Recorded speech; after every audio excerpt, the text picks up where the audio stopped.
สัพพะคะวะโตอะระหะโตสัมมาสัมพุทธัสสะนะโมตัสสะภะคะวะโตอะระหะโต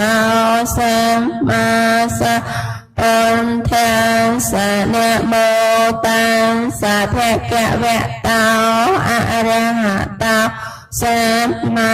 สัมพุทธัสสะพุทธังสรณังกัจฉามิธัมมังสรณังกัจฉามิสังฆังสรณังกัจฉามิตุติยมปิพุทธังสรณังกัจฉามิตุติยมปิธังสรณังกัจฉามิตุติยมปิสังฆังสรณังกัจฉามิตติยมปิพุทธังสรณังกัจฉามิตติยมปิธัมมังสรณังกัจฉามิตติยมปิสังฆังสรณังกัจฉามิปานาติปาตาเวระมะนิสิกขาปะทังสมาธิยามิอัตตนิยติยนิยเวระมะนิสิกขาปะทังสมาธิยามิอะปรามจาริยาเวระมะนิสิกขาปะทังสมาธิยามิมุสาวิยติเวระมะนิสิกขาปะทังสมาธิยามิโส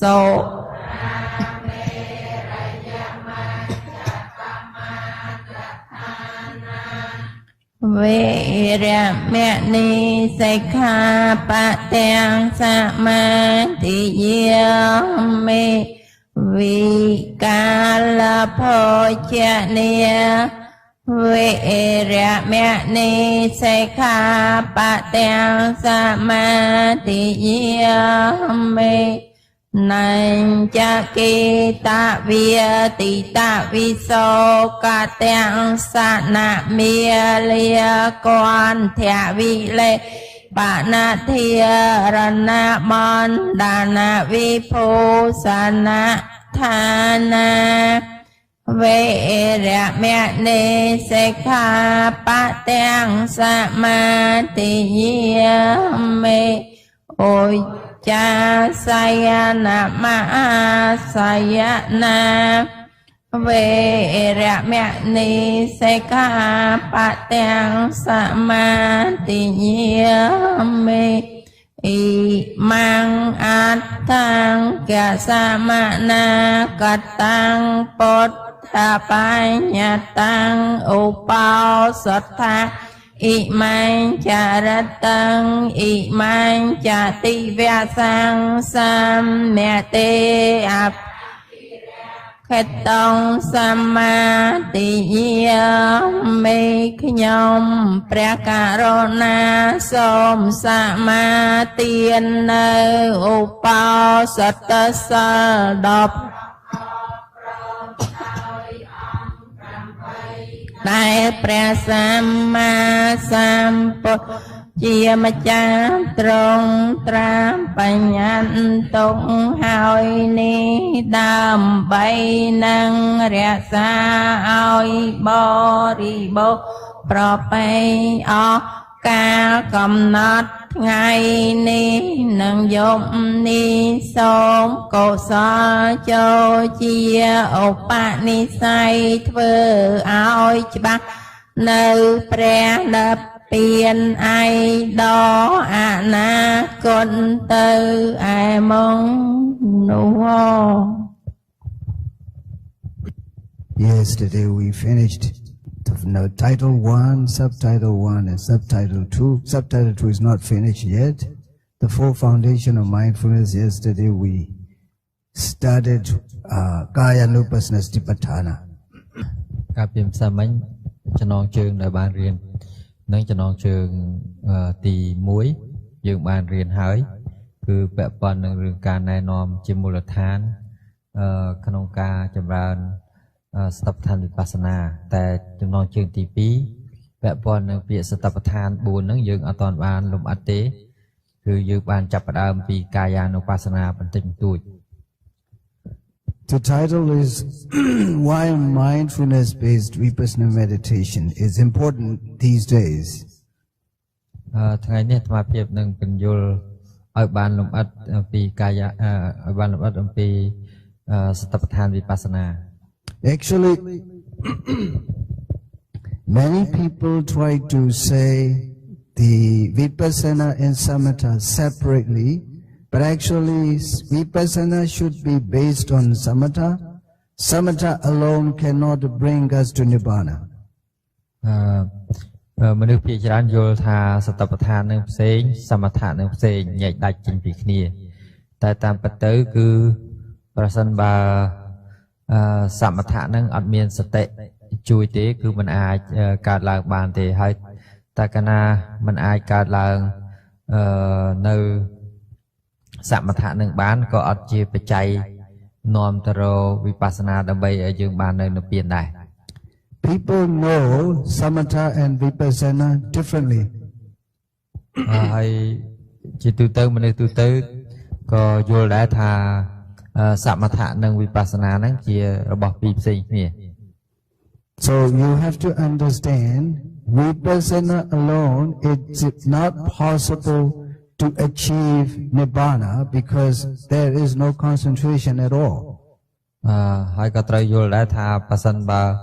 ទៅតែវិបស្សនាមួយដោយគ្មានមូលដ្ឋានគ្រឹះគឺសមថៈនឹងទេក៏មិនអាចជាបច្ច័យគ្រប់ដើម្បីឲ្យបាននៅព្រះនិព្វានបានឡើយ And at the same time samatha alone is not possible to achieve nibbana. ហើយសមថៈតែឯងក៏មិនអាចជាបច្ច័យឲ្យបាននៅព្រះនិព្វានដែរ Yes, I want to explain the nibbana. Nibbana. No burning with the fire of greed, with the fire of anger, with the fire of ignorance. Lobha, dosa, moha. អាត្មាចង់បញ្យល់ពាក្យ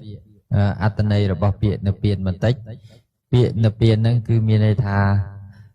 ជាសភាវធម៌ដែលរួចផុតអំពីតណ្ហាពីលោកប្រើមិញថារួចផុតអំពីភ្លើង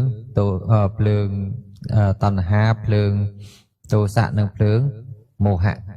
So nibbana is not out there in somewhere else, but inside yourself. When you have no burning with the fire of anger, with the fire of greed, with the fire of ignorance, lobha, dosa, moha, then you are there in nibbana. Okay. នៅពេលដែលយើងមិនមាននិព្វានមិននៅឯណាឆ្ងាយទេបើនិយាយភាសាមួយម៉ាត់ថាវានៅជាមួយនឹងយើងតែបើប្រើពាក្យថានៅជាមួយនឹងយើងអាចយល់ច្រឡំណាយល់ច្រឡំប្រើពាក្យអញ្ចឹងដូចមិញដូចអង់គ្លេសមិញអាចយល់ច្រឡំអញ្ចឹងនិព្វានៈគឺជាសភាវៈមួយដាច់ដោយឡែកដែលគេហៅជាភាសាប្រសូតហ្នឹងថាជាតួដែលមិនមានលោភៈមិនមានទោសៈមិនមានមោហៈនឹងឯងលោកចង់បញ្ជាក់ថាគណៈដែលយើងអត់មាននឹងដាច់ប៉ាត់អានោះឯងគឺជាសភាវៈថានិព្វាន When you see this meaning of nibbana, no burning with the fire of greed, with the fire of anger, with the fire of ignorance, lobha, dosa, moha. It is nibbana. So the nibbana is inside or outside. អញ្ចឹងហើយបានជាដែលព្រះមានពភាកទ្រង់សម្ដែងពាក់ព័ន្ធទៅរឿងពាក្យថាការមិនមានភ្លើងគឺលោភៈមិនមានភ្លើងគឺទោសៈមិនមានភ្លើងគឺមោហៈហ្នឹងគឺជាឈ្មោះរបស់ព្រះនិព្វានសួរថាតើនិព្វានហ្នឹងវានៅឯណាផ្សេងឬក៏វានៅជាមួយនឹងយើងអញ្ចឹងនិព្វានហ្នឹងគឺវានៅជាមួយយើងតែ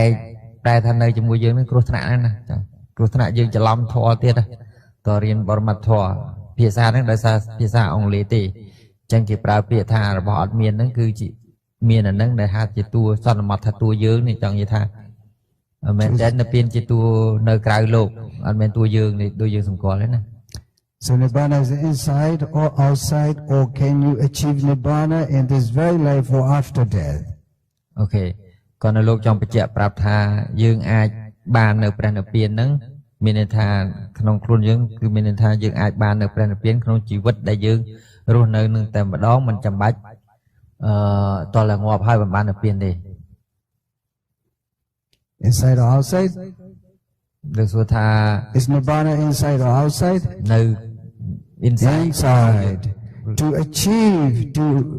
realize that Nibbana, you have to practice this mindfulness-based vipassana meditation. Without this, it is not possible to achieve Nibbana, whether Buddhist, even Buddhist monk. លោកថាបើសិនបើយើងមិនបានចម្រើនស្តបដ្ឋានវិបស្សនាទេមិនអាចដើម្បីបាននៅព្រះនិព្វាននឹងកើតទេសូម្បីតែអ្នកបួសនឹងក៏ដោយតែកាលណាអត់ធ្វើតាមផ្លូវហ្នឹងគឺវាអត់បានទេ You understand? But many traditional Buddhist people think that Nibbana is somewhere else we cannot achieve, but we have to pray for this, pray. Can I achieve Nibbana by offering flowers, waters, candlelights to the Buddha? It is almost impossible. ជាទូទៅគឺបើនិយាយតាមអ្នកកាន់ពុទ្ធសាសនាបែបប្រពៃណីវិញគឺដោយមិនគិតដើរតាមផ្លូវនឹងដើម្បីទៅព្រះនិព្វានទេព្រោះថាយល់ថាព្រះនិព្វាននឹងវានៅឯណាផ្សេងអញ្ចឹងហើយដើម្បីបាននៅព្រះនិព្វាននឹងត្រូវធ្វើទានដោយការឲ្យទានផ្កាយផ្កាអុជទានអីនឹងជាដើមគិតថាទាំងអស់ហ្នឹងជាផ្លូវដើម្បីបាននៅព្រះនិព្វាន I divided Buddhist people two groups. One group is traditional Buddhists, another group is educated Buddhists. អាត្មាភាពបានបែងចែកពុទ្ធសាសនិកចេញជាពីរប្រភេទពុទ្ធសាសនិកមួយគឺពុទ្ធសាសនិកបែបប្រពៃណីពុទ្ធសាសនិកមួយទៀតគឺពុទ្ធសាសនិកបែបបានសិក្សារៀនសូត្រត្រឹមត្រូវ Traditional Buddhists enjoys performing puja. Do you know puja? Offering different things to the Buddha. ពុទ្ធសាសនិកដែលជា traditional មានន័យជាប្រពៃណីនេះគឺនិយមការបូជាផ្កាបូជាធ្វើពិធីនឹងច្រើនហ្នឹងគឺ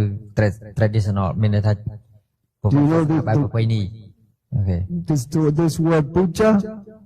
ស្គាល់ពាក្យថាបូជា Yeah, many traditional Buddhists do this, but is it something wrong when they do this? You can ask, but nothing wrong. But it doesn't bring us to Nibbana. លោកថាការធ្វើអញ្ចឹងមិនឈ្មោះថាជាខុសអីទេប៉ុន្តែមិនមែនជាផ្លូវទៅកាន់ព្រះនិព្វានពិតអញ្ចឹងគាត់នៅវាដើរខុសផ្លូវទៅកាន់ព្រះនិព្វានពិតវានៅវៀងនៅឡើយ Offering candlelights, offering flowers, offering meals to the Buddha, nothing wrong, but it is not enough to achieve the final goal of Nibbana. អូខេការដែលយើងបូជាចំពោះព្រះពុទ្ធដោយថ្វាយចង្ហាន់ដល់ព្រះអង្គការបូជាផ្កាការបូជាអីផ្សេងដែលយើងធ្វើហ្នឹងគឺមិនមែនជារឿងខុសទេប៉ុន្តែមិនមែនជាគោលដៅ direct ទៅកាន់ព្រះនិព្វានឡើយ I ask very often if you see a man who is always there in the primary school since he was young up to 80 years old. If you see this guy always in primary school, do you see ugly or lovely? អាត្មាភាពតែងតែសាកសួរថាវិញបរិះម្នាក់ដែលកំពុងស្ថិតនៅក្នុងសាលាថ្នាក់បឋមសិក្សាសួរថាមនុស្សហ្នឹងជាមនុស្សអាក្រក់ឬក៏ជាមនុស្សគួរស្រឡាញ់ You understand? This one is always there in the primary school since he was young or since she was young. This primary school even 80 years old. This is really ugly to see. Always primary school, nothing to do and no achievement at all. Okay. បើសិនបើយើងនៅតាមតែ primary មាននៅតែថ្នាក់បឋមនឹងរហូតតាំងពីកូនក្មេងរហូតដល់មនុស្សខ្លាចជាវ័យចំណាស់ហើយដល់18ដល់30អីហើយសួរថាយើងបាទណាគួរឲ្យជាទីស្រឡាញ់ទៀតអត់ So puja is always is not enough. Nothing wrong in that puja, but it is not enough. We have to go over that to achieve nibbana. ចឹងពាក្យថាបូ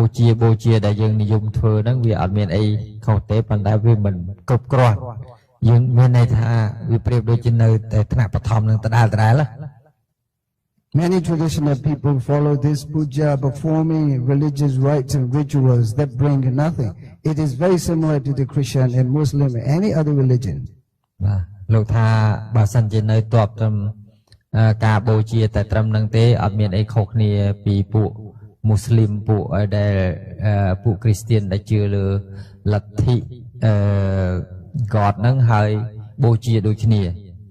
They have their puja. We, the Buddhists, have their own puja. The puja is the same. យើងក៏មានការបូជាពួកនោះក៏មានការបូជាដែរ So if you see someone who is always offering, has never practiced this meditation, is he or she always a primary school or maybe graduate degree? Okay. បើសិនជាយើងស្ថិតនៅក្នុងតែការបូជាអញ្ចឹងតែរហូតអញ្ចឹងសួរថាតើគាត់ឡើងថ្នាក់ពីបឋមសិក្សាហ្នឹងទៅថ្នាក់ហើយបរិញ្ញាបត្រអីអាចទទួលបរិញ្ញាបត្រអីបានដែរឬទេ If he or she is a grown up or still like a child when he or she is doing this even from a young age to the oldest. នឹងប្រៀបដូចជាកូនក្មេងនៅអាយុ80អាយុប្រហែលហ្នឹងនៅតែកូនក្មេងដដែលចា You understand? Yeah, this is the reason I'm teaching this meditation. This morning I ask every one of you, mindfulness is within you or outside you? In you or outside you? In. This mindfulness is in. Not only in us, but also in every human being. Okay. ដោយដែលអាត្មាបានធ្វើពីព្រឹកមិញថាតើការបដិបត្តិស្តបដ្ឋានវិបស្សនាឬក៏ស្តបដ្ឋានវិបស្សនាវាមាននៅចំពោះតែអាត្មាភាពឬក៏មាននៅចំពោះបុគ្គលគ្រប់រូបហើយចម្លើយគឺឆ្លើយថាមានចំពោះបុគ្គលគ្រប់រូបទាំងអស់ឲ្យតែជាសត្វ On that mindfulness, this should be base and foundation. On that mindfulness, we try to develop a concentration. When you have a good enough concentration, you see things, everything changing. Everything is not permanent. Anicca. Okay. ចឹងហើយយើងត្រូវការចម្រើនស្តបដ្ឋាននឹងឲ្យបានគ្រប់គ្នាដើម្បីជាប្រយោជន៍ឲ្យបានសមាធិនៅពេលដែលបានសមាធិហើយចិត្តនឹងអាចមើលឃើញសង្ខារធម៌ទាំងអស់ហ្នឹងថាជាអនិច្ចាបាន Anicca is not too far away from us. I often said, look at yourself when you were 60 years old. Now, is it the same or different? Different, totally different. You see, anicca is just on you, but we don't have any mindfulness. We don't have any attention. This is the reason that we can achieve the vipassana jnana. សួរថាពាក្យថាអនិច្ចាបាក់មើលមែនបាក់មើលគឺអនិច្ចាអត់ប្របាក់ទេយើងថាលោកថាងាយបើសិនបើចង់មើលឃើញអនិច្ចាយើងពីក្មេងអាយុប្រហែលឆ្នាំឥឡូវហ្នឹងអាយុប្រហែលឆ្នាំហើយវាប្រែមិនអាហ្នឹងឯងគឺជាសភាវៈនៃអនិច្ចាប៉ុន្តែក្នុងរយៈពេលហ្នឹងសួរថាយើងដែលបានមើលអញ្ចឹងអត់ដល់អត់បានមើលទៅអត់ឃើញសភាវៈនៃអនិច្ចាហើយកាលណាអត់ឃើញសភាវៈនៃអនិច្ចាធម៌នឹងកើតឡើងគឺវាអត់មានវិបស្សនាញាណនឹងឯង Like yesterday I said this, our life is Dhamma. That Dhamma is telling about the Dhamma. Dhamma is telling about the Dhamma. We ignore. Okay. ដោយដែលអាត្មាបានសម្ដែងកាលពីម្សិលមិញហើយជីវិតគឺជាធម្មៈហើយធម្មៈនោះក៏ប្រាប់សភាវៈខ្លួនឯងនោះថាជាធម្មៈអត់មានអីផ្សេងក្រៅពីធម្មៈទេ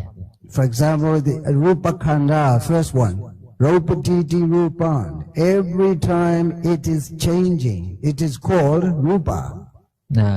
ដូចជាពាក្យរូបខណ្ឌឬក៏ហៅរូបធម៌ដែលយើងតែងតែបានស្គាល់បានឮហ្នឹង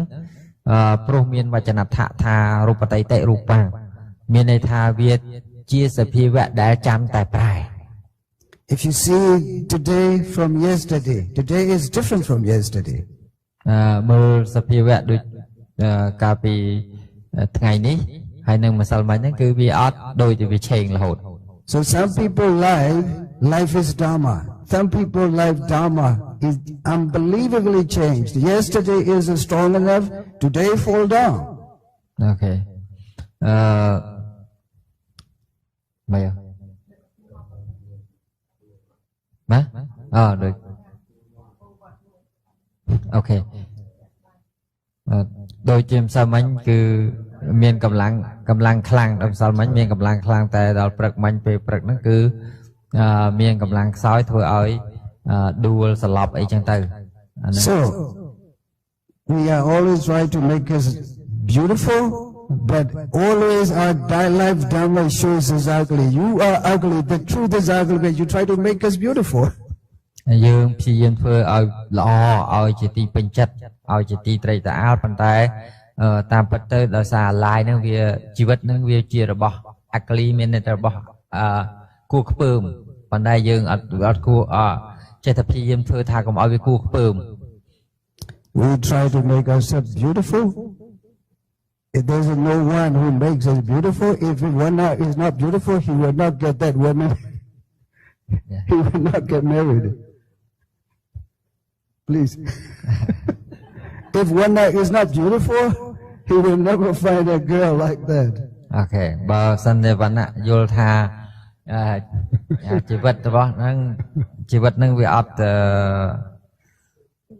វាក្រិចទេគឺមិនយកប្រពន្ធទេដោយសារ So he made beautiful like this. Beautiful នឹងហើយបានយកប្រពន្ធអូខេ When he was a monk, he shaved hairs, no beauty at all. But he had the hairs, now phone combing the hairs, and he found a girl and married. អូខេអូខេណាយល់ហើយយល់ណាមានន័យថាការនៅបួសគឺកោតងោលដល់កោតងោលទៅវាអត់មើលអីឃើញស្អាតទេឥឡូវមានសក់មានអីត្រូវសិតសក់សិតអីស្អាតចឹងទៅដើម្បីមើលទៅវាការរាគៈយល់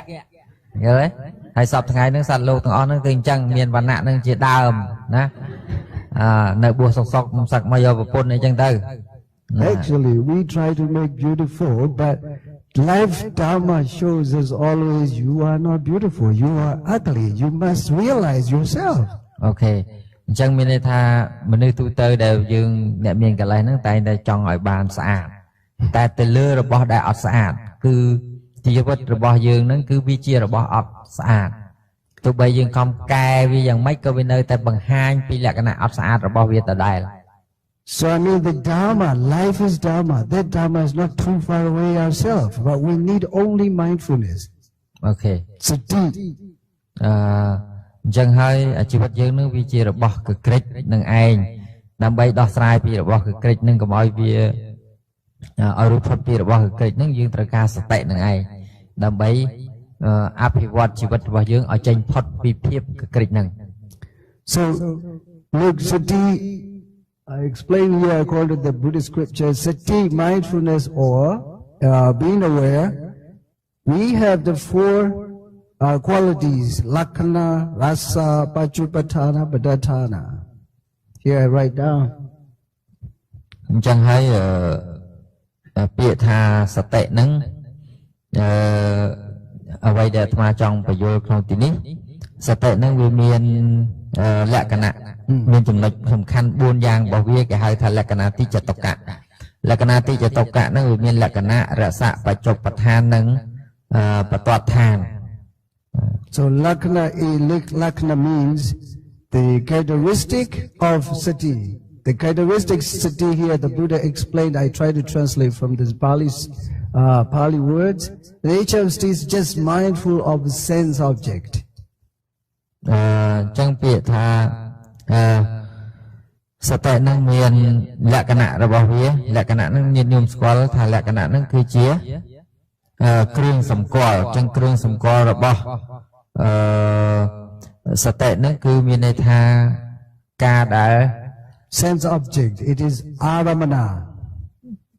បាលីលោកយល់ Yeah. Lakkhana. លក្ខណៈមានន័យថា The nature of the city is just mindful of the sense object. អូខេអញ្ចឹងមានន័យថាលក្ខណៈរបស់សតិហ្នឹងគឺតាមតន់នៅ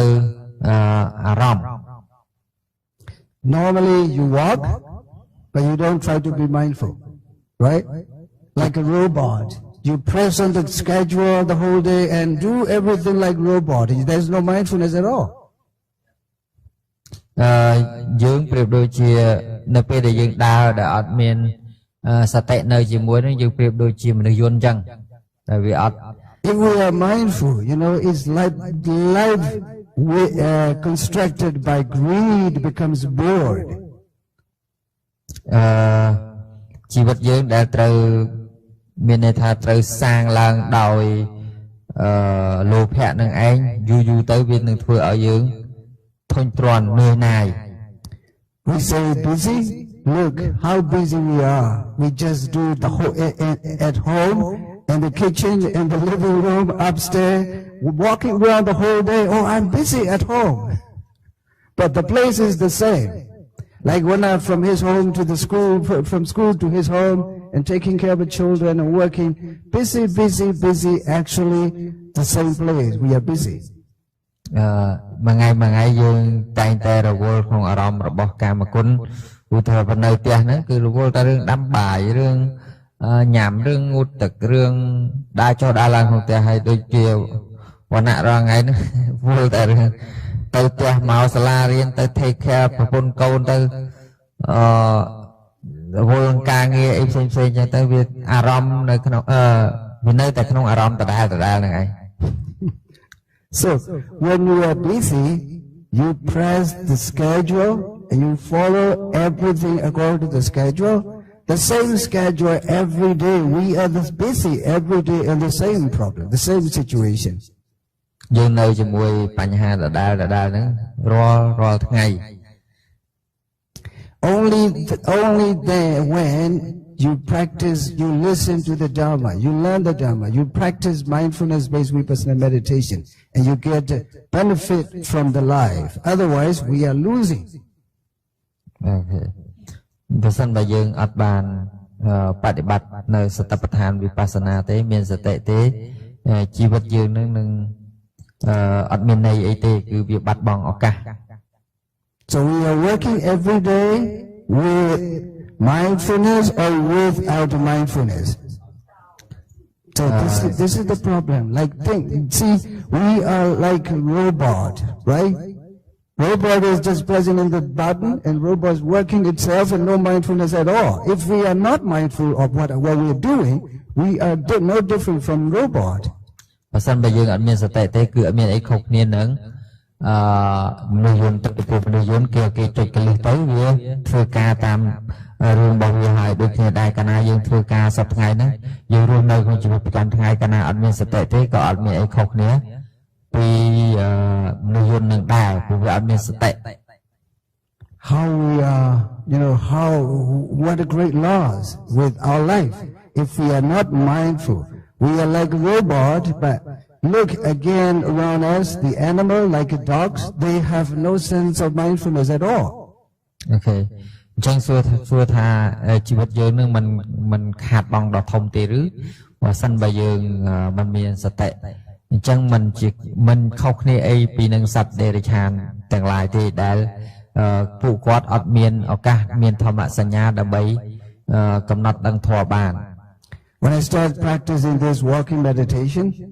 I didn't know before I can practice this walking meditation. When I started practicing this walking meditation, a thought appeared in my mind. When before I didn't do this mindfulness meditation, I am no different from dog walking around me. Okay, កាលពីមុនអាត្មាភាពបានបប្រតិបត្តិសតិប្បដ្ឋានដោយការដើរចង្ក្រមអីជាដើមហ្នឹងអាត្មាភាពក៏មិនបានយល់ថាខ្លួនឯងហ្នឹងខុសពីសត្វឆ្កែដែរដល់ពេលបានបប្រតិបត្តិទៅបានដឹងថាកាលពីមុនមកអាចដើរដូចតែឆ្កែដែរតែថាអត់មានសតិនៅក្នុងនឹងទេ But dog and human, animal and human are totally different. Because according to the scientific research, here our brain, the frontal part of our brain, 40% of the brain is a kind of learning skill, understanding, emotional caring, education, so many things, good things here. 40 parts of the brain is human belongs. But animal has only, dog has 7.5 or cat has 3.5, the sense of understanding brain. The human being is different from animal. មនុស្សនិងសត្វដែលរឆានហ្នឹងវាមានលក្ខណៈខុសគ្នាហើយបើនិយាយតាមបែបវិទ្យាសាស្ត្រនិយាយថាមនុស្សហ្នឹងមានការ emotional និង So many emotional positive things here in front of the cortex. មានគេហៅ emotional ខ្មែរហើយអតីតការដឹងសោយអារម្មណ៍ការសោយអារម្មណ៍នឹង I will show you here. មានលក្ខណៈ This is the brain that the color of the pink color is 40% of the brain that belongs to positive phenomena like understanding, learning skill, problem solving, serious thinking, reasoning, everything's here. Good things. This is only human part of the brain, not an animal. លោកថាញហាកន្លែងដែលជួបពណ៌រឿងត្រូវទាំងអស់ហ្នឹង You see តែ this? មនុស្សអាចធ្វើកើតហ្នឹងគឺមានដល់ទៅ 40% តែសម្រាប់សត្វដេរិឆានមានតែ3% ទេហ្នឹងនិយាយតាមវិទ្យាសាស្ត្រដែលគេស្រាវជ្រាវណាគេកំណត់មក This is the reason why mindfulness-based vipassana meditation is important in these days, because like I'm now 33 years of my monk life. At the beginning, I didn't know this because after I used the internet 2011. I started connecting the world. I started realizing that how science identifies who we are. Okay. អញ្ចឹងពីមុនមកក៏លោកអត់យល់ដែរហើយក្នុងជីវិតអ្នកបួសហ្នឹងក៏អត់បានយល់ពីរឿងអស់ហ្នឹងទេតែដល់ក្រោយមកបានស្រាវជ្រាវរៀនសូត្រពធហ្នឹងហើយរួមជាមួយនឹងបើកចិត្តដើម្បីសិក្សាពាក់ព័ន្ធនឹងរឿងវិទ្យាសាស្ត្រហ្នឹងតាមរយៈការស្រាវជ្រាវហ្នឹងក៏បានឃើញព័ត៌មានពាក់ព័ន្ធនឹងចំណុចទាំងអស់ហ្នឹងវាសមស្របទៅនឹងអ្វីដែលព្រះសម្មាសម្ពុទ្ធបានសម្ដែងពយល់ប្រាប់ So Buddhism cannot change, but this mindfulness meditation can change human life. ពុទ្ធសាសនាដែលយើងប្រើពាក្យ Buddhism ណាអង្គការមួយដែលឈ្មោះថាកុំប្រើពាក្យពុទ្ធសាសនាអង្គការមួយដែលគេហៅថាអង្គការពុទ្ធនិយមអញ្ចឹងចុះប្រើពាក្យ Buddhism ណាมันអាចដូរជីវិតយើងបានទេតែបើធម្មៈបើសតិប្បដ្ឋានបើសតិនេះអាចដូរជីវិតយើងបាន At the same time, I don't want to say that Buddhism is wrong. If Buddhism is a kind of religion, of course, it is religion. Why? It goes by its faith. បាទអត្ថភាពមិនចង់និយាយថាស្អីគេខ្ញុំប្រែទៅអង្គការហើយនេះក៏ដាក់ពាក្យពុទ្ធសាសនាអង្គការពុទ្ធនិយមខុសទេប៉ុន្តែអង្គការ Buddhism is not wrong. Buddhism is nothing wrong, but it goes by its own faith. មានន័យថាអង្គការពុទ្ធនិយមមិញហ្នឹងវាមិនមែនខុសទេប៉ុន្តែក៏វាប្រព្រឹត្តទៅតាមតែជំនឿរបស់ខ្លួន But the problem is they don't understand the Dharma. Even Buddhist people don't understand the Dharma. បាទព្រោះតែអត់យល់ពធនឹងឯងសូម្បីតែអ្នកដែលថាខ្លួនជឿលើពុទ្ធនិយមហ្នឹងក៏វាអត់យល់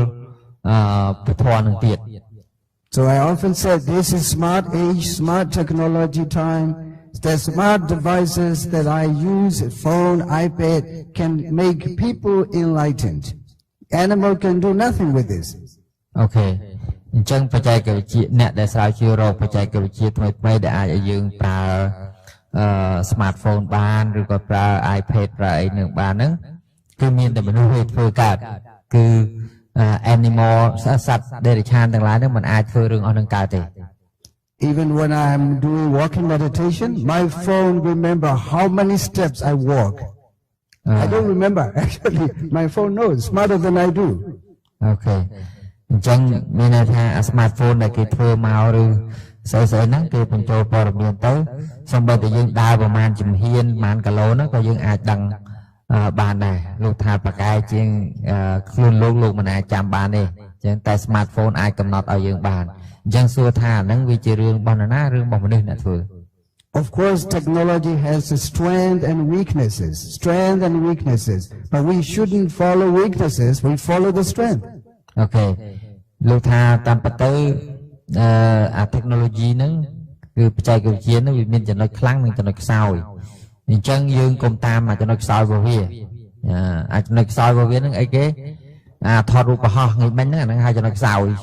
យល់ទេអាហ្នឹងសិតរឿងចំណុចខ្សោយហើយរឿងដែលឲ្យកើតរឿងអត់ប្រយោជន៍ត្រូវមាត់គ្រូណាអញ្ចឹងទៅឧទាហរណ៍អញ្ចឹងណាវាមើលឲ្យការរៀបការអីផ្សេងទាំងអស់ការទោសៈទាំងហ្នឹងគឺហៅចំណុចខ្សោយដល់ចំណុចខ្លាំងគឺស្ដាប់ធម៌យកមកស្ដាប់ធម៌យកមករៀនធម៌ហ្នឹងចំណុចខ្លាំង Even in this smart age, the Dharma reveals, the Dharma opens to even smart devices. ឃើញលើខ្ញុំនិយាយអស់ណាលោកទុំនិយាយមកតាមក្រោយខ្ញុំអញ្ចឹងឲ្យណាប្រែឲ្យណាអញ្ចឹងមានន័យថាសូម្បីតែធម៌ហ្នឹងយើងដែលប្រើ smartphone មកអីហ្នឹងយើងអាចស្ដាប់ធម៌បានមិនអញ្ចឹងហើយមិនមែនតែមួយគ្រឿងណារាប់រយរាប់ពាន់គ្រឿងវាមាននៅក្នុងហ្នឹង So I mean the Dharma is always right, always adjustable with any time, any age, always true. This is the Buddha said, Satcha. Okay. ធម្មៈធម៌តែហៅថាធម្មៈឬក៏ធម៌ហ្នឹងវាជារបស់ពិតអញ្ចឹងវាអត់មានកិច្ចផុតពីរបស់ពិតបានទេអញ្ចឹងហើយបានព្រះសម្មាសម្ពុទ្ធប្រើពាក្យបាលីមួយទៀតថាសច្ចៈភាសាវាពិត And here, when you are just simply paying attention to your own breath or paying attention to your own touching point when you're walking, at that attention,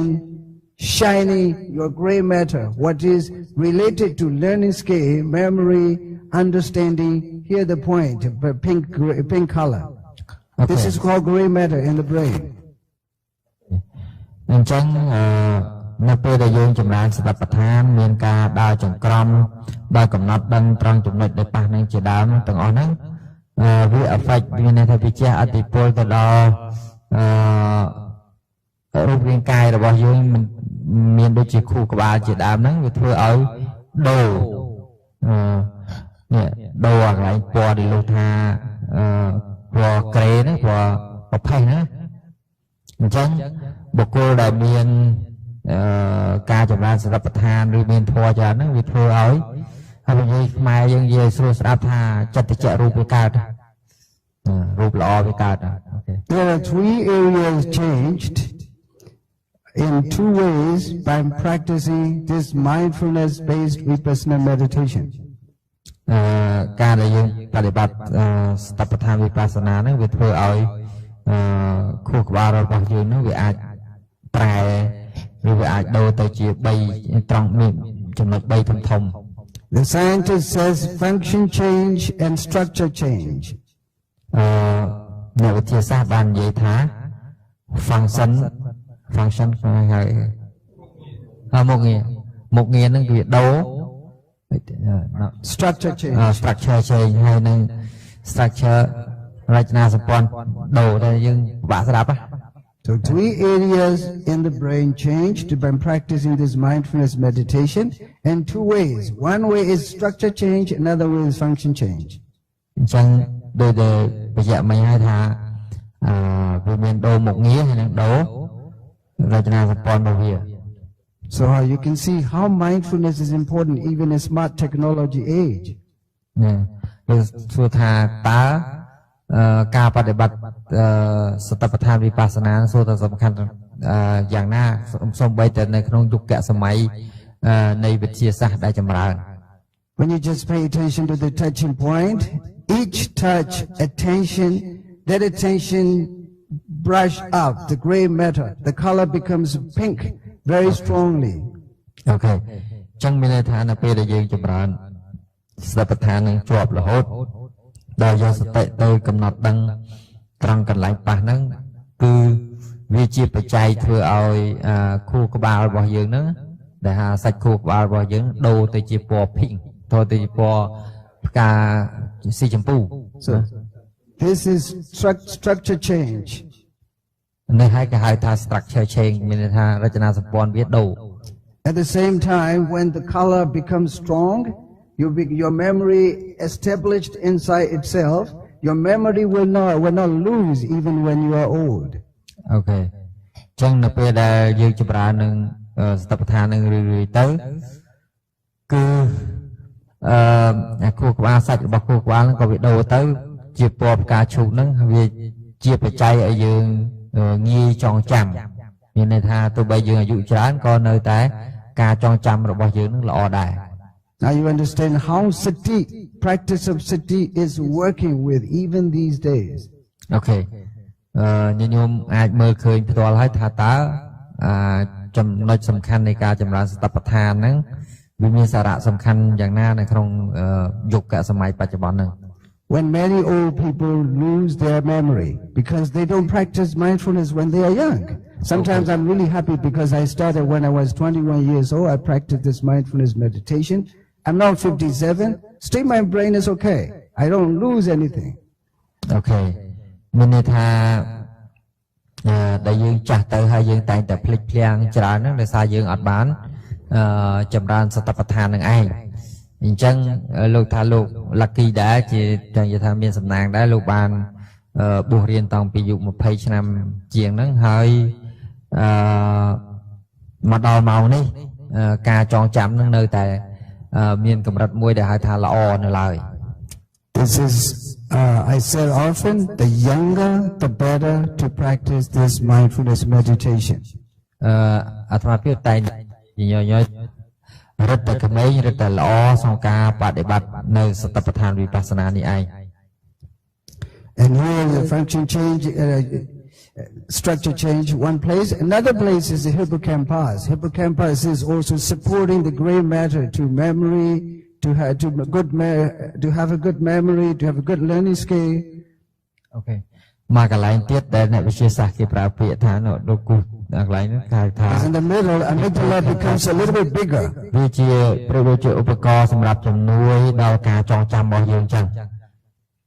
Yeah, this is only when you are doing this mindfulness meditation. No prayer can do. No prayer can do it. But if you just go to the Bodhi tree and boiling water, it doesn't work. But actually, when you're just mindful of this, mindful of whatever you are doing, the gray matter becomes stronger. You don't lose memory. This is scientific benefits, not religious benefits. It doesn't go by belief, but it goes by practice. Okay. ចឹងលោកចង់បញ្ជាក់ថាការដែលឲ្យបានខួរក្បាលយើងឬក៏ហៅថាសតិដែលហៅថាបញ្ញាយើងឬក៏សតិ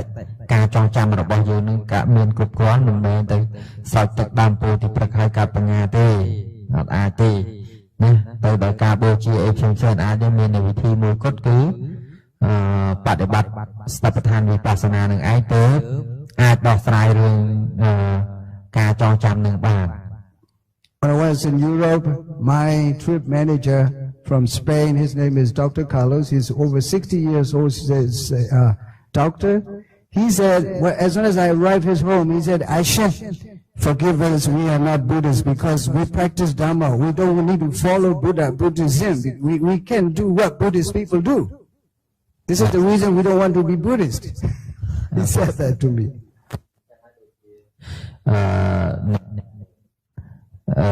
និមន្តអាត្មាទៅប្រទេសអឺរ៉ុបហ្នឹងគាត់ជាអ្នកចាត់ចែងការងារទូទៅហ្នឹងគាត់ថាសូមខ្ញុំសូមគុំជាពុទ្ធសាសនិកអីណាគុំជាពុទ្ធសាសនិកនិយមអីដោយសារគាត់អត់អាចដើរតាមពិធីដែលពុទ្ធសាសនិកសពថ្ងៃហ្នឹងនិយមធ្វើកើតទេយើងដូចគណៈនេះយើងនិយាយអូខេមានន័យថាពុទ្ធសាសនិកនិយមហ្នឹងគឺនិយមតែធ្វើរឿងការបូជាអីផ្សេងៗហ្នឹងតែដល់ការ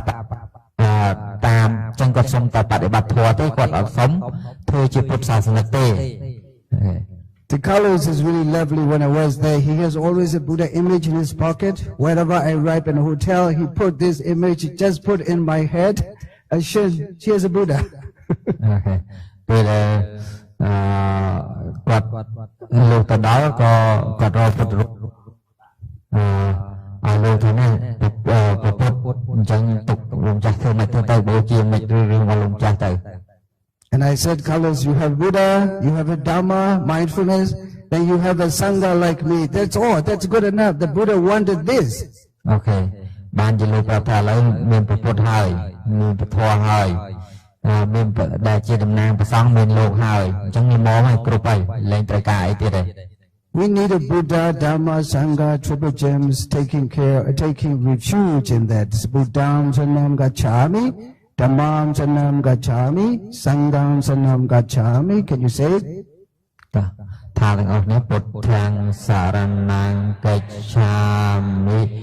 ធម្មំសារណង្កច្ឆាមិ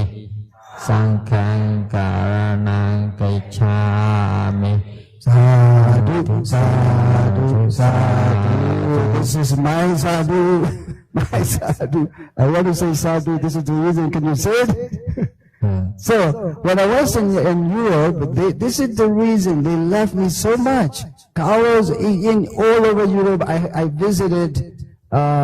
Spain, Italy, Germany, Austria, 4 countries. But they do the same thing. They practice the same technique that I teach them. អូខេមកអ្នកចាត់ចែងពេញចិត្តយ៉ាងការសម្ដែងការពោលពធប្រាប់របស់លោកក៏ចាត់ចែងដំណើររបស់លោកបានទៅ4ប្រទេសហើយ4ប្រទេសហ្នឹងគឺបដិបត្តិសតបដ្ឋានទាំង4ប្រទេសចឹងចំណុចដែលមានខ្ញុំអត់បានប្រែកន្លែងចំណុចមុននឹងសូត្រពុទ្ធាំសរណង្កច្ឆាមិហ្នឹងលោកចង់និយាយថាបើសិនជាយើងមានព្រះពុទ្ធព្រះធម៌ព្រះសង្ឃជាទីពឹងនឹងគឺវាគ្រប់គ្រាន់ហើយខ្ញុំឃើញចំណាំបើសិនជាខ្ញុំប្រើពាក្យ Buddhism នឹងថាពុទ្ធសាសនានឹងខ្ទាស់គ្នានឹងពាក្យពុទ្ធាំសរណង្កច្ឆាមិចាំមិនពិបាកកន្លែងហ្នឹងចាំមិនផ្សំហ្នឹងមានញោមគាត់ឆ្ងល់កន្លែងហ្នឹងថាមិនលោកញោមមិនតាបាត់ហើយញោមមកគាត់ថាលោកដូចអត់នេះបំបត្តិពុទ្ធចោលតាមពិតគឺពាក្យហ្នឹងណាពាក្យ Buddhism ដែលពួកអង់គ្លេសវាសម្គាល់ហ្នឹងមិនមែនដោយពាក្យពុទ្ធសាសនាខ្មែរប្រែទេយកចឹងលោកប្រើក្នុងន័យជាភាសាអង់គ្លេស So what I want to mean here is Dhamma. Sati is a Dhamma. That Dhamma doesn't go against any people, any nationality, any ethnic background, any religion, any tradition. But Dhamma really harmonize everyone with the teaching of Buddha. Okay. អញ្ចឹងអ្វីដែលលោកចង់និយាយសតិហ្នឹងគឺវាជាទូធម្មៈហើយកណាវាជាទូធម្មៈគឺវាពាក់ព័ន្ធដល់មនុស្សគ្រប់រូបទាំងអស់វាអត់ទៅប្រឆាំងនឹងមនុស្សគ្រប់រូបឬសាសនាណាឬក៏លទ្ធិណាមួយទេអញ្ចឹងធម្មៈហ្នឹងវាមានបង្រៀនតែនៅក្នុងអានេះមានបង្រៀនតែនៅក្នុងពាក្យព្រាមបដៅរបស់ព្រះអង្គគឺហៅថាពុទ្ធសាសនានឹងទេមិន Buddhism ទេណាគឺពុទ្ធយើងប្រើពាក្យខ្មែរយល់ទេ And I don't say to stop the offering Buddha or pouring the water on the Bodhi trees. I don't say to stop it, but we have to respect the tradition and culture. But this is not enough, what I want to mean. This is not really enough. Okay. អាត្មាក៏មិនមែនមានន័យថាឈប់ទៅបូជាពុទ្ធដោយការបូជាផ្កាឬមិនបដិសេធទាំងអស់នោះទេប៉ុន្តែគាត់នៅចំបញ្ជាក់ថាធ្វើប៉ុណ្ណឹងអត់គ្រប់គ្រាន់សម្រាប់ទៅរកព្រះនិព្វានទេណាអត់គ្រប់គ្រាន់ទេ It is a beautiful culture and tradition anyway, but this is not enough to achieve Nibbana. To achieve Nibbana, without this practice of mindfulness-based vipassana meditation, it is impossible. Okay. បើមិនបានបដិបត្តិស្វបដ្ឋានវិបស្សនាទេគ្មានផ្លូវដែលអាចទៅបានព្រះនិព្វានដោយដែលយើងនិយាយឲ្យនឹងបានទេអញ្ចឹងបើត្រឹមមកបូជាផ្កាត្រឹមតែធ្វើទានអីផ្សេងៗហ្នឹងក៏អត់អាចដែរណា And when you see the lakkhana of sati, the characteristic of mindfulness is just to be mindful of the sense object. For example, when you touch, when your foot touches to the ground, you are not mindful before. You learn this. But now you learn it, you should try to be mindful of the touching point even when you are at home. Okay. ចឹងដោយដែលលក្ខណៈរបស់សតិបានសម្ដែងទុកហើយថាយើងត្រូវផ្ដោតទៅលើអារម្មណ៍ដែលយើងកំពុងតែប៉ះខ្ទប់មានន័យថាសតិហ្នឹងនៅក្នុងភាសាបាលីលោកប្រើពាក្យថាអបិលាបនលក្ខណៈមានន័យថាតាំងមាំនៅក្នុងអារម្មណ៍មិនឲ្យរវើរវាយមិនឲ្យមិននឹងណោចឹងមានន័យថាពាក្យសតិហ្នឹងគឺលោកប្រើពាក្យ mindful ហ្នឹងគឺមានន័យថាតាំងមាំនៅក្នុងអារម្មណ៍ហ្នឹង Even when I come here, I pay attention to my touching point, and also when I climb up, I pay attention to my touching point very slowly, and I don't think even it is high, because I'm not focusing on high, but I'm focusing on the tension. Of course, it is high, but I don't have any idea high or low, but I pay attention to my touching point. This is meditation, mindfulness meditation. Okay. អាត្មាដោយអាត្មាទាំងក្រមមកកន្លែងនេះដើរមកកន្លែងនេះក៏អាត្មាកំណត់ដឹងត្រឹមកន្លែងដែលប៉ះនឹងដែរគ្រប់ជំហានហើយនៅពេលដែលឡើងខ្ពស់ក៏អត់បានយកចិត្តទុកដាក់នៅរឿងរបស់នោះខ្ពស់ដែរគឺយកចិត្តទុកដាក់ទៅរឿងកន្លែងប៉ះនោះទេណាតែប៉ះរបស់ជើងដែលយើងឈានទៅទេ You try to pay attention to the touching point, but that sati mindfulness is changing in the brain itself. Okay, នៅពេលដែលយើងមានសតិចឹងគ្រប់គ្រាន់ទៅសតិហ្នឹងជាបច្ច័យធ្វើឲ្យខួរក្បាលរបស់យើងហ្នឹងដូរ If you are afraid of losing memory when you are old, please do it right now continuously as much as you can. Then you will never lose your memory. Okay. បើសិនណាខ្លាចភ្លេចដល់ពេលចាស់ទៅខ្លាចវិញអីហ្នឹងគឺចំណាយសតិប្បដ្ឋានហ្នឹងគឺធានាថាដល់ពេលចាស់ទៅឡើងវិញឲ្យតែចម្រើនជាប់រហូត In the Western world, the mindfulness course is really expensive. When I was there, they have no monastery like this. They have to rent a hotel, the whole hotel for 200 people, stay in a hotel and practice there. នៅក្នុងប្រទេសអឺរ៉ុបវិញគឺកម្មវិធីបរិញ្ញាពីសតិប្បដ្ឋានហ្នឹងគឺអស់សេវាថ្លៃណាព្រោះដោយសារអីវត្តណាដូចយើងឬក៏ទីតាំងដូចយើងចឹងទេគឺត្រូវទៅជួលអូតែលគេធ្វើចឹងវាអស់សេវាថ្លៃ So you can imagine how greedy they are for the Dharma. How greedy they are for the Dharma. And they said, Ashin is Dharma. Wherever we go, we hear the Dharma from you. They said this to me. Okay. អញ្ចឹងនិយមអាចមើលទៅពួកគាត់នោះត្រូវការប្រធរខ្លាំងដែរឬទេត្រូវការប្រធរខ្លាំងណាស់ Here's the frontal cortex is one, hippocampus is the same change when you pay attention to the touching point or to the breathing. Just simply pay attention to the touching point or to the breathing. It changes your brain. Okay. ហើយអត់មានរឿងអីពិបាកធ្វើទេតែតែយើងមានសតិកំណត់ដឹងត្រង់ចំណុចដែលប៉ះរបស់ការដើរចង្ក្រមរបស់យើងហ្នឹងអូតូម៉ាទិកគឺប្រព័ន្ធសរសៃប្រសាទឬប្រព័ន្ធខួរក្បាលហ្នឹងវាដូរឯងហ្នឹងឯង That I said just being Buddhist can change nothing, just being Christian can change nothing, just being Muslim can change nothing, just Hindu can change nothing, just Jewish can change nothing. But when all of these Buddhist, Christian, Jewish, Hindu practice mindfulness, that they change. Okay. ចឹងហើយបានជាអាត្មាចង់បញ្ជាក់ប្រាប់ថាក្នុងនាមដែលយើងចោះឈ្មោះថាជាពុទ្ធសាសនិក Christian សាសនិក Jewish សាសនិកឬ Muslim សាសនិកឬ Hindu សាសនិកអីហ្នឹងសាសនិកក្នុងភាពជាសាសនិកទាំងអស់ហ្នឹងអត់បានទៅផ្លាស់ប្ដូរអីទាំងអស់តែបើសាសនិកទាំងអស់ហ្នឹងមកបដិបត្តិសតិប្បដ្ឋានវិបស្សនានឹងបដូរពីការដែលយើងបាត់បង់នៅសតិបញ្ញាឬក៏មិនចងចាំអីហ្នឹងអាចងាយក្នុងការធ្វើឲ្យយើងចងចាំបាន Do you think Buddhists can change or Christian can change? Hindu can change? Why I repeat again, it's very important. You have to understand, otherwise we are not free from the traditional practices of performance. It doesn't work actually. ហើយដែលបានបានលើកចំណុចនឹងដដែលមកថាតាបើសិនជាញាតិញោម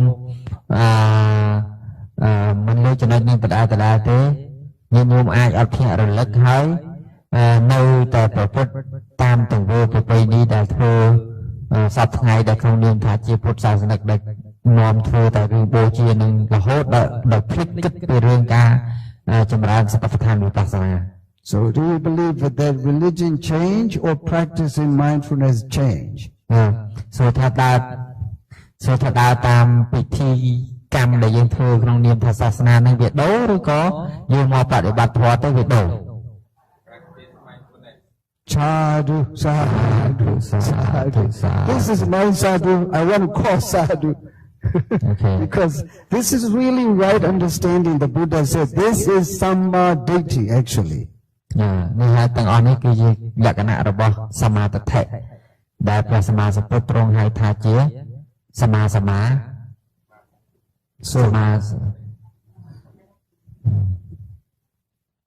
ដ្ឋិ Right from the path, yeah. So being Buddhist is not samadhi. Being Christian is not samadhi. I said this so even in West. Being Buddhist is not samadhi, not right understanding. Being Christian is not right understanding. Being Muslim is not right understanding. But practicing mindfulness is right understanding. Okay. មានន័យថាពាក្យថាជាចុះឈ្មោះថាជាពុទ្ធសាសនិកចុះឈ្មោះថាជាគ្រីស្ទានសាសនិកអីហ្នឹងទាំងអស់ហ្នឹងវាមិនមែនជាតួយល់ត្រូវទេការយល់ត្រូវវាកើតចេញពីការចម្រើនសតិប្បដ្ឋានវិបស្សនានេះឯងទើបអាចគេហៅថាអភិវឌ្ឍការយល់ត្រូវនឹងឲ្យកើតឡើងបាន So I can be Buddhist, I can be Buddhist monk, but it is not enough what I mean. បាទអាត្មាភាពអាចជាមកបួសក្នុងពុទ្ធសាសនាជាភិក្ខុពុទ្ធសាសនាបានណាប៉ុន្តែបើសិនជាប្រសិនណាអត់បានចូលពីរឿងការចម្រើនសតិប្បដ្ឋានអីទាំងអស់ហ្នឹងទេគឺអត់មានពួចអត់មានភាពជាអ្នកយល់ត្រូវបានទេ So being Buddhist is nothing wrong, being Christian is nothing wrong, being all everyone is nothing wrong, but without practicing this mindfulness, our life will be wrong. Okay. ព្រោះថាដែលចុះឈ្មោះថាជាពុទ្ធសាសនិកក្តីចុះឈ្មោះថាជាគ្រីស្ទានសាសនិកឬមូស្លីមឬក៏អីអត់មានអីខុសទេចុះប៉ុន្តែអ្វីដែលខុសនោះតើអត់បដិបត្តិសតិប្បដ្ឋានវិបស្សនាទេគឺជារឿងខុសដ៏ធំ So as soon as you start practicing it, the brain change. There are 3 areas in the brain change structurally and functionally. So this is the change by practicing mindfulness meditation. So immediate immediately effective. It is akaliko. Okay. អញ្ចឹងមានន័យថានៅពេលដែលយើងចម្រើនសតិប្បដ្ឋានហ្នឹងគឺរូបធម៌ដែលជាតួខួរក្បាលដែលយើងសន្មត់ស្អីៗទាំងអស់ហ្នឹងវាដូរមួយរំពេចនឹងដូរទាំង function ដូរទាំងទូនីតិដូរទាំងរចនាសម្ព័ន្ធរបស់វាអានឹងឯងហើយដែលយើងអាចប្រើពាក្យថាអកាលិកោបានប៉ុន្តែអកាលិកោនៅក្នុងគុណពធនោះគឺសំដៅលើមគ្គផលនិព្វានទេមិនមែនសំដៅលើ immediately effective.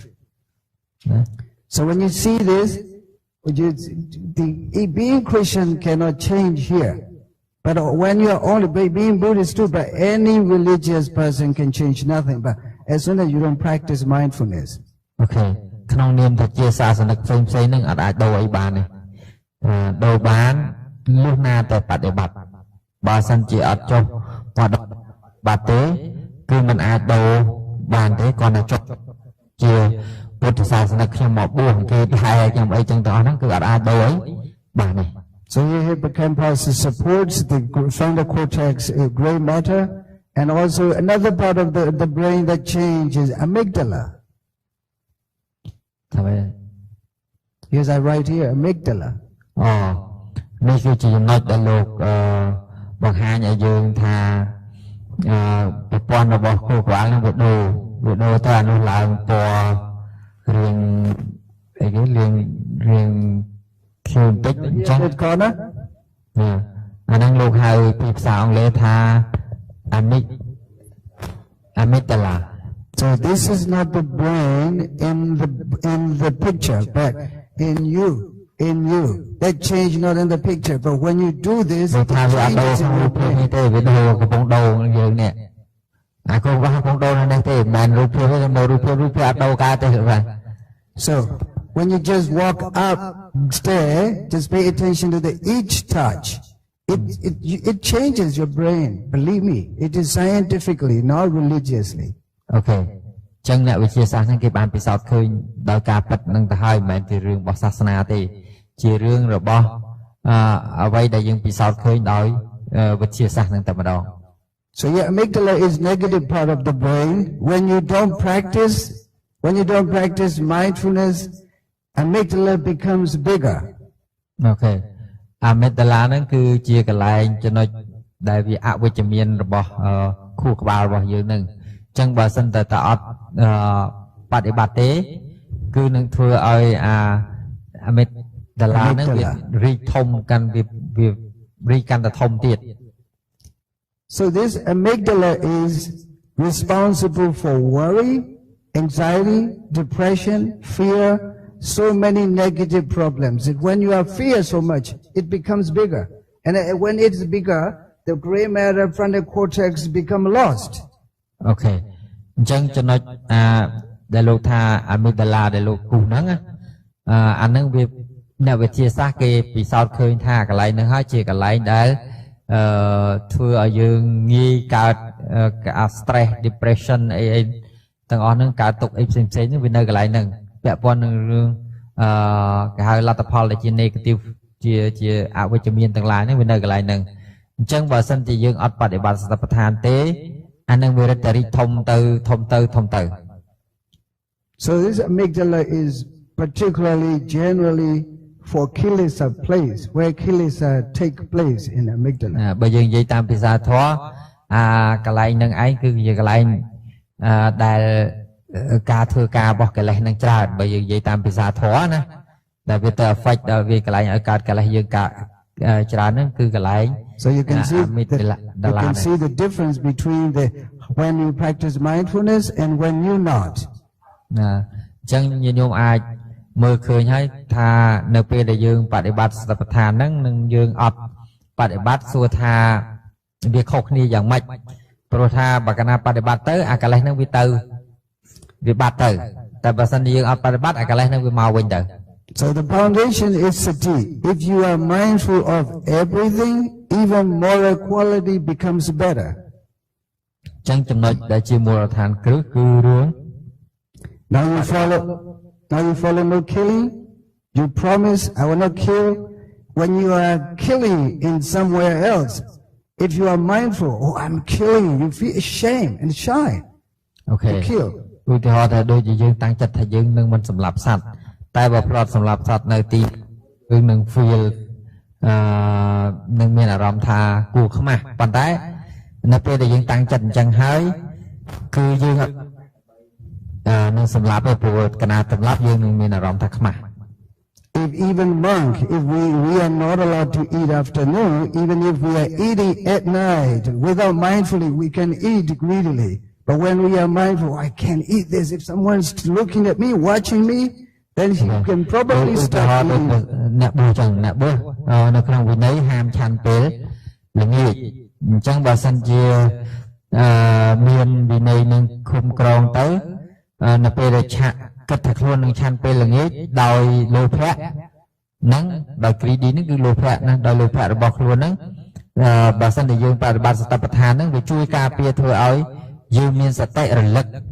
ទាន់គ្រប់សកម្មភាពរបស់យើងហ្នឹងយើងរលឹកដល់ចំណុចវិន័យដែលព្រះសម្មាសម្ពុទ្ធហាមឃាត់ហ្នឹងយើងអត់អាចឆាន់កើតទេទោះបីចិត្តចង់នឹងកើតឡើងមួយគណៈក៏ដោយក៏អត់អាចឆាន់បានដែរព្រោះយើងមានសតិ So samasati can even qualify moral quality of monk and lay people. អូខេតែសមាសតិហ្នឹងវាមិនមែនយកមកសម្រាប់បដិបត្តិតែចំពោះអ្នកបួសទេទាំងអ្នកបួសទាំងការីវាសហ្នឹងធ្វើបានទាំងអស់ When you are focusing at the present moment, pay attention to the touching point or pay attention to the breathing. If you are deeply absorbed in that object, the concentration is stronger, you forget everything at the moment because you are quite happy, free from that kind of bad phenomena. អូខេយកថានៅពេលដែលយើងមានសតិគ្រប់គ្រាន់ហើយសមាធិវាកើតដ៏មានកម្លាំងនៅពេលខណៈដែលសតិកំពុងកើតឡើងហ្នឹងវាអត់អាចទៅដឹងរឿងអកុសលអីផ្សេងទេមានន័យថាវាមិនអាចកើតអកុសលអីផ្សេងបានទេព្រោះម៉ោងហ្នឹងធម្មជាតិនៃចិត្តរបស់យើងហ្នឹងគឺវាជាទុកុសល Therefore, we need to be mindful of every sense object, whatever rises and passes away within and without us. ចឹងហើយបានអារម្មណ៍ដែលកើតឡើងហ្នឹងយើងត្រូវមានសតិកំណត់ដឹងអារម្មណ៍ទាំងអស់នោះគ្រប់ពេល Some people think that when they are doing bad, they shouldn't be mindful because they are doing akusala. But they should be mindful even if when they are doing something bad. អូខេអញ្ចឹងមានន័យថាអ្នកខ្លះយល់ឃើញថាខ្លួនកំពុងធ្វើអកុសលហ្នឹងមានសតិដែរ So doing good or bad when you are mindful, it can change. The change starts in the brain actually, not outside. So when the brain change, your speech change, your way of thinking change, your behavior change too. នៅពេលដែលយើងប្រព្រឹត្តសមថៈសំទោសប្រព្រឹត្តសតិប្បដ្ឋាននឹងហើយគឺស្អីស្អីមុននឹងយើងធ្វើអកុសលក្តីគណៈដែលយើងកំពុងធ្វើអកុសលក្តីវាជួយបដូរមានន័យថាជួយបដូរសំបីតែការគិតការធ្វើរបស់យើងនឹងក៏ដូរទៅជារបស់ដែលជាកុសលដែរ So here when you practice mindfulness, the frontal cortex gray matter becomes thicker and also amygdala hippocampus become bigger and amygdala becomes smaller. 3 areas change in the brain by practicing mindfulness. ចឹងមានន័យថានៅពេលដែលយើងបដិបត្តិសតិប្បដ្ឋានហ្នឹងគឺអាកន្លែងចំណុចទាំង3ដែលលោកបានបង្ហាញនៅខាងលើហ្នឹងវាដូរតែចំណុចសំខាន់គឺអាកន្លែងមេតាឡាហ្នឹងគឺវារត់ទៅចឹងអាកន្លែងហ្នឹងវាថយយ៉ាងនិយាយចឹងនិយាយស្រួលស្ដាប់ថាកន្លែងហ្នឹងវាថយអូខេ Do you think that Christian can do or cannot do this? ញញោមជឿថាពួកគ្រីស្ទាននឹងវាអាចធ្វើនឹងកើតទេ Yeah, even if they are Christian. This is the reason why even a Christian monastery invite me to come to teach this technique. Okay. នឹងហើយជាចំណុចដែលសូម្បីតែគ្រីស្ទានក៏រដ្ឋនានិមន្តអាត្មាភាពនឹងឲ្យបង្រៀនដែរដោយសារគាត់នឹងមិនពាក់ព័ន្ធនឹងសាសនាណាមួយទេមិនពាក់ព័ន្ធនឹងគ្រីស្ទានឬអីទេគឺជារឿងដែលមនុស្សទូទៅវាត្រូវធ្វើ So here the first sati, the lakna of the sati is just mindful of sense object. What I want to remind you again, whatever you do, please mindful. At the same time, you try to change your brain. You don't try to change, but sati can change. Okay. យើងមិនបាច់ព្យាយាមចង់ដូរទេសតិកើតនឹងវាដូរឯង Yeah. It is the characteristic of a sati. នេះគឺជាលក្ខណៈរបស់សតិ Second one is the rasa, remembering the memories. ចំណុចទី2គឺរស័កទូនាទី So it is also the sati. When you practice sati, you don't lose memory because it is the function of a sati. នេះគឺជាទូនាទីរបស់សតិដែលអសមោសៈរក្សាអសមោសៈរក្សាគឺមិនធ្វើឲ្យភ្លេចភ្លាំង Yeah, asamosa. Yes, this is Pali. He knows this sati. Every cetasika, they have 4 qualities: lakkhana, rasa, pachupatthana, padatthana. ចេតសិកទាំងអស់ទាំង52ហ្នឹងមានចំណុចទាំង4ហ្នឹងទាំងអស់គឺលក្ខណៈរស័កបច្ចុប្បន្នឋាននិងបទាត់ឋានរៀនអភិធម្មអត់ចេះអាហ្នឹងយល់រៀនអភិធម្មបែរគ្រូបរៀនចង់10ត្រឡប់ហើយនៅតែភ្លេច So at the same time when you're mindful of your touching point, the sati can keep your memory becomes better. អូខេឃើញនៅពេលដែលយើងចម្រើនសតិប្បដ្ឋានហ្នឹងគឺសតិនឹងឯងជាអ្នកមានតួនាទីជាអ្នកដើរតួនាទីធ្វើឲ្យសញ្ញារបស់យើងនឹងអាចចងចាំនៅក្នុងអារម្មណ៍នឹងបានមានន័យថាមិននេះចំណុចថាអសមោសរសានឹងមានតួនាទីជាអ្នក ញ៉ាំងអារម្មណ៍មិនឲ្យបាត់ទៅ And Pachupatthana is manifestation. It comes to appear in your mind. Oh, it is really, it keeps my memory better. You see, you feel this, you understand this. This is manifestation when you practice this mindfulness, sati. អូខេដល់ពេលចំណុចទី3គឺបច្ចុប្បន្នឋានអរខបច្ចុប្បន្នឋានាមានន័យថាប្រកបឡើងដល់បញ្ញារបស់យោគីវចរថាជាធម៌ដែលអាចរក្សារខៈហ្នឹងគឺជាធម៌រក្សាបានរក្សាអីគេរក្សាភាពចងចាំមិនឲ្យភ្លេចនឹងបាន This is the reason why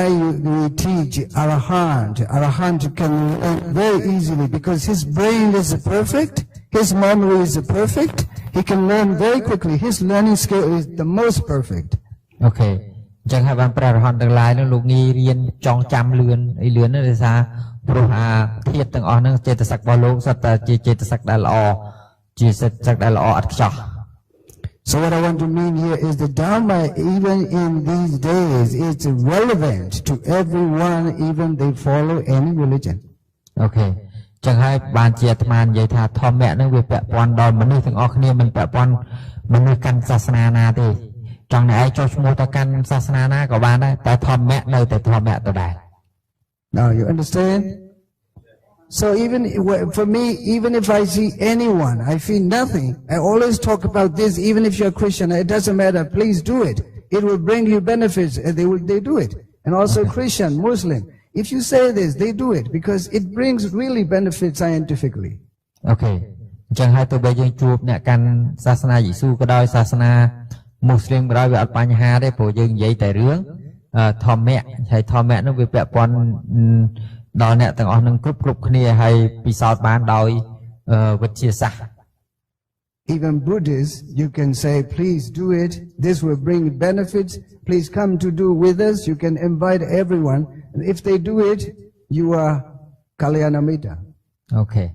អញ្ចឹងមានន័យថាសូម្បីតែយើងអ្នកកាន់ពុទ្ធសាសនានឹងក៏ដោយយើងអាចបបួលគ្នាមកធ្វើរឿងហ្នឹងយើងនឹងឯងគឺជាកល្យាណមិត្តរបស់អ្នកទាំងអស់គ្នានោះ The last one is a Padattana, close course. Padattana is a close course. Sati is used to remembering the memories clearly, and remembering memories clearly is the close course of a sati. Okay. អញ្ចឹងសតិហេតុចិត្តរបស់សតិហ្នឹងគឺថេរសញ្ញាបតដ្ឋានាថេរសញ្ញាបតដ្ឋានាហ្នឹងគឺមានហេតុចិត្តហ្នឹងគឺសញ្ញាដ៏រឹងមាំនឹងឯងជាហេតុធ្វើឲ្យសតិកើតសញ្ញាដ៏រឹងមាំសញ្ញាចេតសិកដ៏រឹងមាំនឹងជាហេតុធ្វើឲ្យគេជាហេតុធ្វើឲ្យសតិនឹងកើត Sanya is a kind of memory.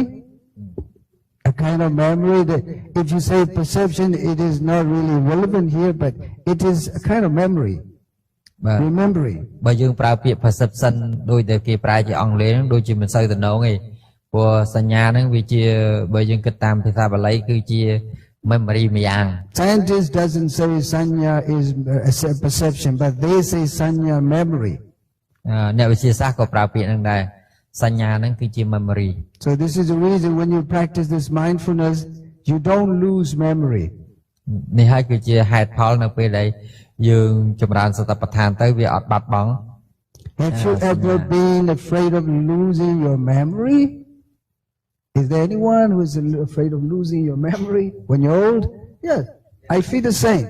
But this mindfulness keeps me really good memory. Yet, I can read it immediately and it comes everything inside. So this is the way that I just want to advise. Please do it this. From now on the word, don't change from one after another. Please keep doing it. Okay. ចាប់ពីពេលនេះតទៅគឺត្រូវព្យាយាមធ្វើការចម្រើននៅសតិប្បដ្ឋាននឹងឲ្យបានញយៗទៅបើសិនបើខ្លាចថាចាស់ទៅខ្លាចវែងខ្លាចបាត់ខ្លាចអត់មានសញ្ញាចងចាំអីបាន Changing from one teacher to another or changing from one discourse to another cannot make you understanding, but it can make you kusala karma. That's all. Okay. ការដែលយើងធ្វើពីមួយវគ្គទៅមួយវគ្គហ្នឹងវា វាជាបុណ្យកុសលណាវាជាកុសលម្ដងមួយវគ្គអញ្ចឹងទៅ But when you keep practicing this, as soon as you hear, as soon as you learn, as soon as you hear from anyone, when you keep practicing this, your memory becomes better and it will be developed when you are old. You don't need to be afraid of losing memory. ណាឲ្យតែញោមចម្រើនសតិប្បដ្ឋាននឹងបានជាប់មិនបាច់ព្រួយបារម្ភពីរឿងការដែល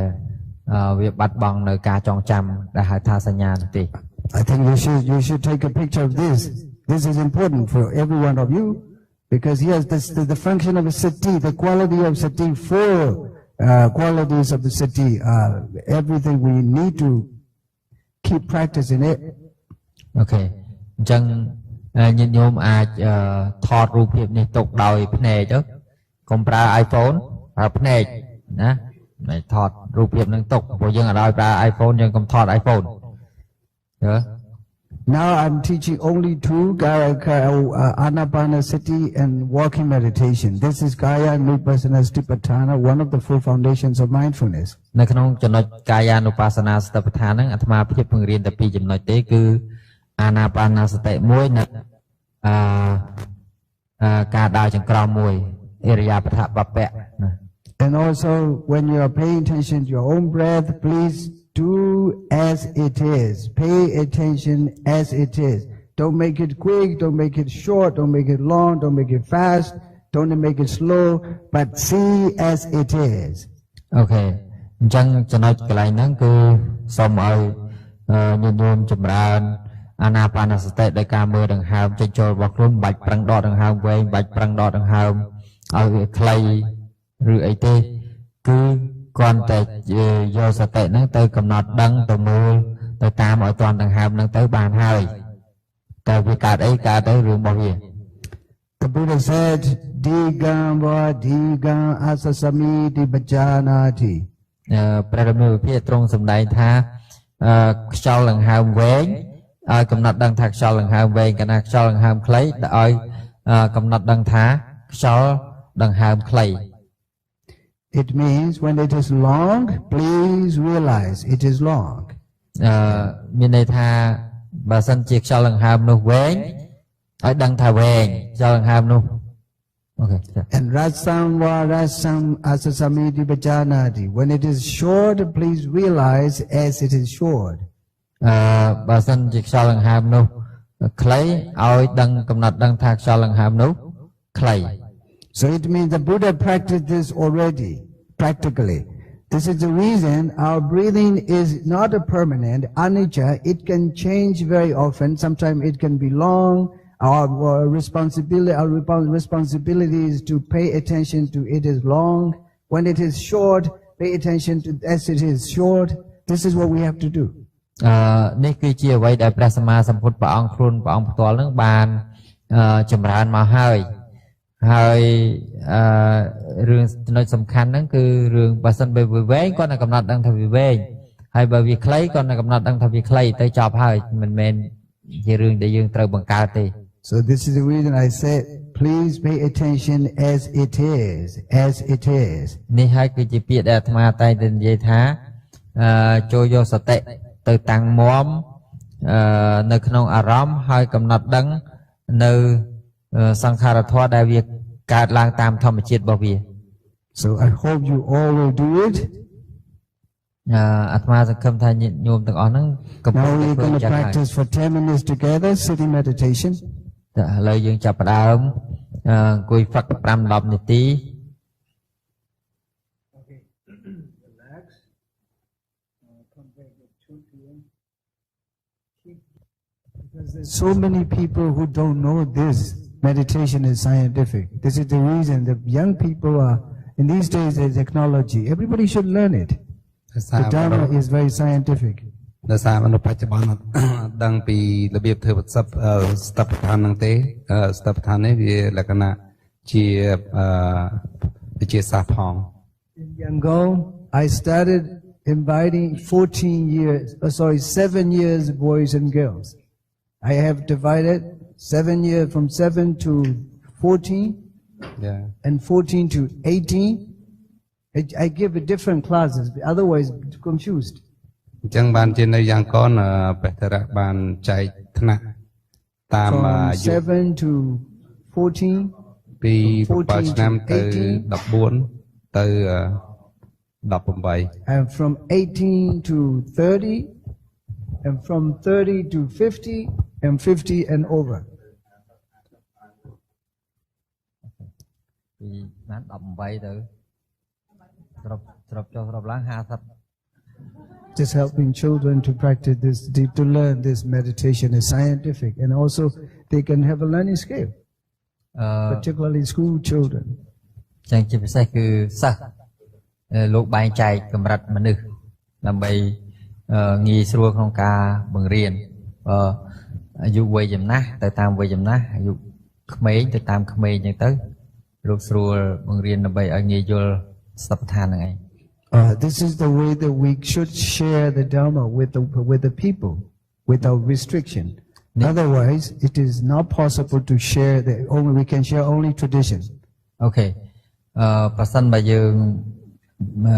ចង់និយាយថានេះគឺជាវិធីសាស្ត្រក្នុងការបើកបង្ហាញពធដល់ពួកពុទ្ធបរិស័ទទាំងអស់តាមវ័យហើយប្រសិនបើមិនចឹងទេតែយើងអត់ព្យាយាមបង្រៀនពុទ្ធសាសនាបែបហ្នឹងទេយើងព្យាយាមតែបង្ហាញពុទ្ធសាសនាបែបលក្ខណៈប្រពៃណីទេគឺពួកគាត់បានទទួលផលតែបែបប្រពៃណីនោះឯងអស់លុយច្រើនប្រពៃណីអស់លុយច្រើនរឿងច្រើនបង្ហោះ Facebook ច្រើនញ៉ែគ្នាច្រើនណាប្រពៃណីអត់ចិត្តលោកច្រើនទៀត Buddha Sasana is right word, but not Buddhist religion, Buddha Bhasa, but Buddha Sasana is right word. ពាក្យថាពុទ្ធសាសនាពាក្យនឹងគឺជាពាក្យដ៏ត្រឹមត្រូវមិនមែន Buddhism ទេ So if it is possible, I just want to tell you to ប្រសិនបើមានពេលអាត្មាភាពនឹងបញ្យល់ពាក្យនឹងឲ្យបានច្បាស់ suggest your children, even at home, your child, your nephews, your sons, daughters, grandsons, you can just tell them to do. ញាតិញោមអាចទៅត្រឡប់ទៅផ្ទះវិញអាចបង្រៀនកូនចៅញាតិញោមបានមិនថាចៅមិនថាកូនមិនថាអីអាចបង្រៀនបញ្យល់ពួកគាត់បាន Actually, Cambodia is a Buddhist country. This is the reason many Buddhist people I meet. But in Singapore, I invite everyone to come. Whether Christian or Buddhist or anything, everyone can come and learn. អូខេនៅមកស្រុកខ្មែរនេះអត់បាយបើមកសិត Buddhist ទាំងអស់មកសិតតែអ្នកកាន់ពុទ្ធសាសនាស្រាប់តែបើនៅសិង្ហបុរីនៅអីលោកអត់ខ្វល់ទេថាមកពីខាងសាសនាណាក៏លោកទទួលដែរ So this is true Buddha Dharma. We should start sharing at home. អូខេតាមរយៈធម៌របស់ព្រះអង្គនេះយើងគួរតែផ្សព្វផ្សាយទៅដល់ទីលំនៅឋានរបស់យើងគឺនៅផ្ទះយើងរៀងៗខ្លួន You know English saying charity begins at home. Charity begins at home. It means យើងអាចនិយាយបានថាកិច្ចការងារជាកុសលនេះបានចាប់ផ្ដើមហើយនៅតាមផ្ទះ So I think you should start sharing at home. អូខេអាត្មាគិតថាញាតិញោមទាំងអស់គួរតែចាប់ផ្ដើមផ្សព្វផ្សាយតាមផ្ទះរៀងៗខ្លួនហើយ So I'll come back here at 2 p.m. អូខេលោកត្រឡប់មកម៉ោង 2 សាធុសាធុសាធុ